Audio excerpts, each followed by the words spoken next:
Finally, she's leaving. Get out and huwag ka nang babalik uli, ha? Naintindihan mo? Huwag kayo babalik dito, ha? Ha? Mga basura, dapat doon kayo sa basura. Enough! Ha? It's not enough, Andy. She deserves worse for what she did. Huwag kayong babalik dito. Huwag kayong babalik dito sa bahay namin. That's enough! Aalis lang ang tao eh. What more do you want? Fine! Huwag mo siyang bababalikin ulit. You understand? Let's go.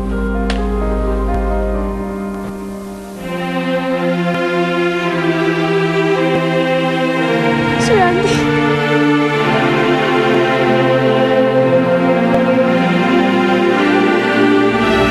Huwag niyo na po kaming alalahanin. Naiintindihan ko po kayo.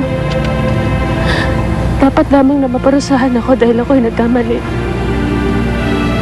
Ngunit hindi po ako makakalis dito nang hindi nagpapaalam sa inyo. At sana, mapatawad niyo po ako sa aking sala.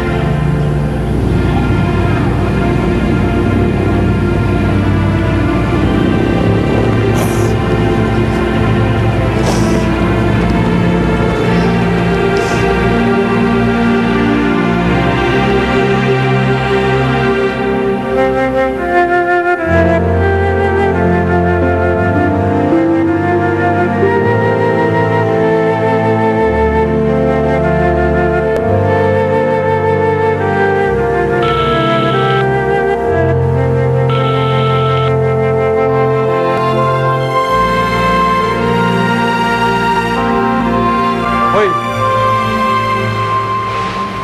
Hanggang kailan mo ba plano manggulo dito? Wala naman akong ginagawa sa'yo ah. At ikaw yun ang gugulo. Ikaw yung lumalapit sa akin eh, di ba? Naghahanap ng away. Gusto ko mamaya pag uwi ko.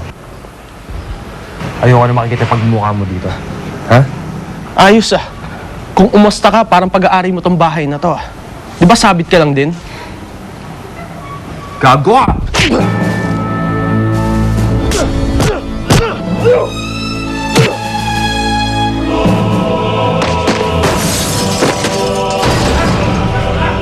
Ano na naman ba ito? Matthew! Ano na naman ba ito? Ano? Ako naman si Simo? Ha? Sino ba nakasquadra dito? Siya naman ah! Matthew, kilala kita. Alam kong galit ka kay Eric. Pero ako pa rin masusunod. Magtatrabaho siya sa kumpanya at titira siya sa bahay na ito whether you like it or not.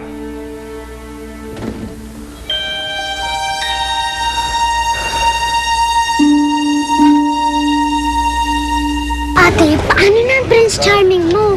Paano ka na makakabalik ng Fantasia? Yun na nga iniisip ko, Chik-Chik. Gustuhin ko man na umiwas kay Eric. Hindi ko naman magawa.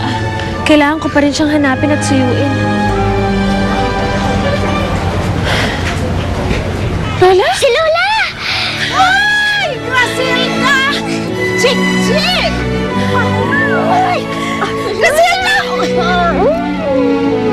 Ano? Akala namin eh, wala na kayo dito. Ay, pumili lang ako ng gamot. Pero si Eric, hindi na yata babalik dito eh. Ayaw nang umuwi sa bahay. Pero sinabi ni Ben na doon na yata siya sa mga Dominguez. Marahil eh, galit pa rin siya. Nagkasamaan kayo ng loob ng dahil sa akin. Paumanhin po sa nangyari. Hindi ko naman naisi yun. Huwag mo na isipin yon. Basta ako nang bahala kay Eric. Hindi naman niya matakasan yung ginawa niya sa iyo eh. Gagawa ako ng paraan para matuloy ang kasal niyo, di ba?